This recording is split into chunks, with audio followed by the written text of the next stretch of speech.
আসসালামু আলাইকুম। সংবাদে আপনাদের সবাইকে স্বাগতম জানাচ্ছি আমি নুসরাত। শুরুতেই সংবাদ শিরোনাম। স্বরাষ্ট্র উপদেষ্টাকে পদত্যাগ করিয়ে আমরা ঘরে ফিরব।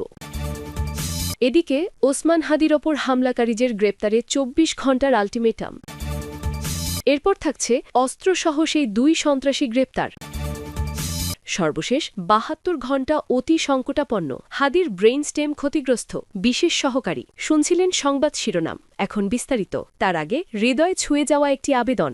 যদি হাদি নামটি আপনার বুকের ভেতরটা কাঁপিয়ে দেয়, যদি দিনের আলোতে জনসম্মুখে গুলিবিদ্ধ হওয়ার সেই মুহূর্ত আপনাকে নীরব করে দেয়, তাহলে আজ চুপ থাকবেন না। একটি ছোট্ট শব্দ লিখুন কমেন্টে, হাদির উপর হামলার বিচার চাই, আর দুহাত তুলে দোয়া করুন, হে আল্লাহ, গুলিবিদ্ধ হাদিকে দ্রুত সুস্থতা দান করুন, তাকে শক্তি দিন, তার পরিবারকে দিন ধৈর্য ও সাহস। মনে রাখবেন, আপনার একটি দোয়া, একটি ছোট্ট কমেন্ট, হয়তো সেটাই হাদির পরিবার ও সহযোদ্ধাদের জন্য সবচেয়ে বড় সান্ত্বনা হয়ে উঠবে। আর যদি সত্যি আপনি অন্যায়ের বিরুদ্ধে দাঁড়াতে চান, তাহলে এখনই আমাদের চ্যানেলটি সাবস্ক্রাইব করুন, ভিডিওটি শেয়ার করুন, যাতে এই হামলা চাপা না পড়ে, যাতে দোষীরা আইনের কাঠগড়ায় দাঁড়াতে বাধ্য হয়। চলুন বেশি কথা না বাড়িয়ে বিস্তারিত জেনে নিই।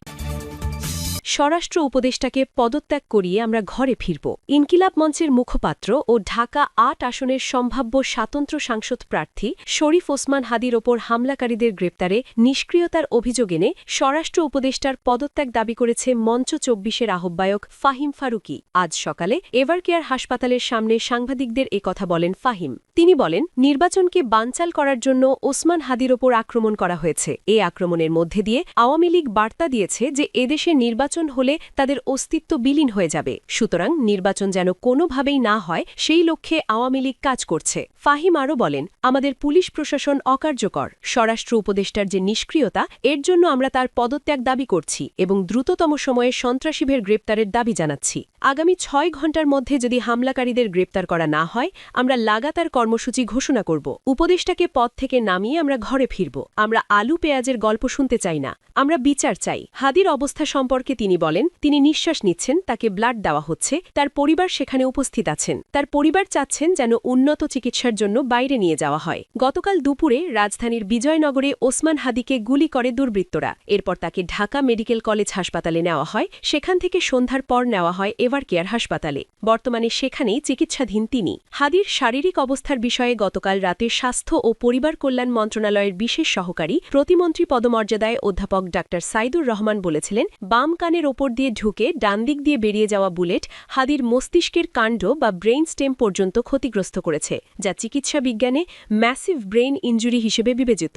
আগামী ৭২ ঘণ্টা অত্যন্ত ঝুঁকিপূর্ণ, আর এই অবস্থায় কোনো ধরনের নতুন ইন্টারভেনশন করা হবে না। তিনি আরও বলেছিলেন, হাদি এখন খুবই ক্রিটিক্যাল অবস্থায় আছেন, আর আগামী ৭২ ঘণ্টা সবচেয়ে ঝুঁকিপূর্ণ। তাকে আপাতত কৃত্রিম শ্বাসপ্রশ্বাসে রাখা হয়েছে, যদিও চিকিৎসকেরা এখনও আসার কোনো নিশ্চয়তা দিতে পারছেন না।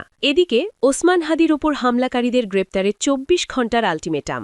গুলিবিদ্ধ ওসমান হাদির ওপর হামলাকারীদের গ্রেপ্তারে ২৪ ঘণ্টার আল্টিমেটাম দিয়েছে ইনকিলাব মঞ্চ। সংগঠনটি ঘোষণা করেছে, দাবি আদায়ে শনিবার দুপুর ১২টায় রাজধানীর শাহবাগে বিক্ষোভ সমাবেশ হবে। শুক্রবার রাতে রাজধানীর এভারকেয়ার হাসপাতালের সামনে এক ব্রিফিংয়ে এসব কথা জানান ইনকিলাব মঞ্চের সদস্য সচিব আবদুল্লাহ আল জাবের। তিনি বলেন, যদি ওসমান হাদির কিছু হয়, তাহলে ইন্টারিম সরকারকে অবশ্যই দায়ভার নিতে হবে। জাবের আলো বলেন, তাকে উন্নত চিকিৎসার জন্য বিদেশে পাঠানো দরকার হলে দ্রুত পাঠানো হোক। জীবন মৃত্যুর এই মুহূর্তে কোনো দেরি করার সুযোগ নেই। সিসিটিভি ফুটেজ চাওয়া নিয়ে ক্ষোভ জানিয়ে তিনি অভিযোগ করেন, গোয়েন্দা সংস্থা বারবার ফোন করছে সিসিটিভি ফুটেজের জন্য। তাদেরকে ফুটেজ খুঁজে দেওয়া কি ইনকিলাব মঞ্চের কাজ? যারা গুলি চালিয়েছে তাদের ২৪ ঘণ্টার মধ্যে গ্রেপ্তার করতে হবে। আবদুল্লাহ আল জাবের বলেন, আমরা শুনতে চাই না তারা অন্য কোনোভাবে মারা গেছে। আগামীকাল সকাল ১০টার মধ্যে গ্রেপ্তার করতে ব্যর্থ হলে সরকারের এই সুন্দর সুন্দর কথা বলার কোনো অধিকার নেই। ওসমান হাদির হামলাকে তিনি রাষ্ট্রের দায়হীনতা হিসেবে দেখেন। তার ভাষায়, যারা ওসমান হাদিকে রক্ষা করতে পারে না, তারা বাংলাদেশকে কিভাবে রক্ষা করবে? কর্মসূচি ঘোষণা করে ইনকিলাব মঞ্চের সদস্য সচিব আবদুল্লাহ আল জাবের বলেন, কাল দুপুর ১২টায় শাহবাগে গণপ্রতিরোধ সমাবেশ হবে। দেশবাসীর কাছে দোয়া অনুষ্ঠানের আহ্বান জানাই। উস্কানি ও বিভ্রান্তি এড়াতে সতর্ক থাকার আহ্বান জানিয়ে জাবের বলেন, কেউ যেন উস্কানি দিতে না পারে, কারো কোনো বক্তব্যে কেউ যেন নিজে থেকে কোনো সিদ্ধান্ত না নেয়। সব সিদ্ধান্ত কেন্দ্রীয়ভাবে জানানো হবে। এরপর থাকছে অস্ত্রসহ সেই দুই সন্ত্রাসী সন্ত্রাসী গ্রেপ্তার। লক্ষ্মীপুরে অভিযান চালিয়ে 5টি অগ্নেয়াস্ত্রসহ আলাউদ্দিন বরকত ও পারভেজ হোসেন নামে 2 সন্ত্রাসীকে গ্রেপ্তার করেছে সেনাবাহিনী। এই সময় তাদের কাছ থেকে অস্ত্রের সঙ্গে 16টি কার্তুজ উদ্ধার করা হয়। শুক্রবার গভীর রাতে সদর উপজেলার বশিকপুর ইউনিয়নে অভিযান চালিয়ে তাদের গ্রেপ্তার করা হয়। গ্রেপ্তারকৃত আলাউদ্দিন ওরফে বরকত বশিকপুর ইউনিয়নের বিরাহিমপুর গ্রামের মৃত সুলতান আহমেদের ছেলে। তার বিরুদ্ধে হত্যা, ডাকাতি, অপহরণ, চাঁদাবাজি, মাদক মামলাসহ প্রায় 18-19টি মামলা রয়েছে।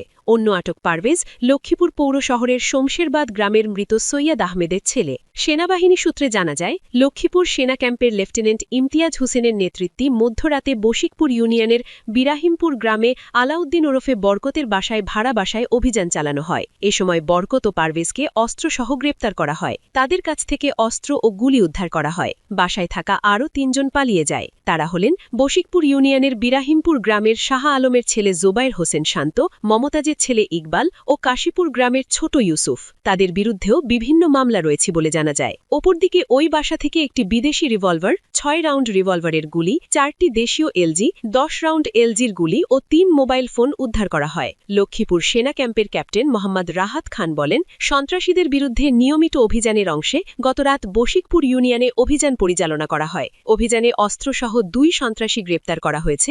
এলোপাথারি গুলি করে আরও 3 জন পালিয়ে যায়। তাদের গ্রেপ্তারে আমাদের অভিযান চলমান থাকবে।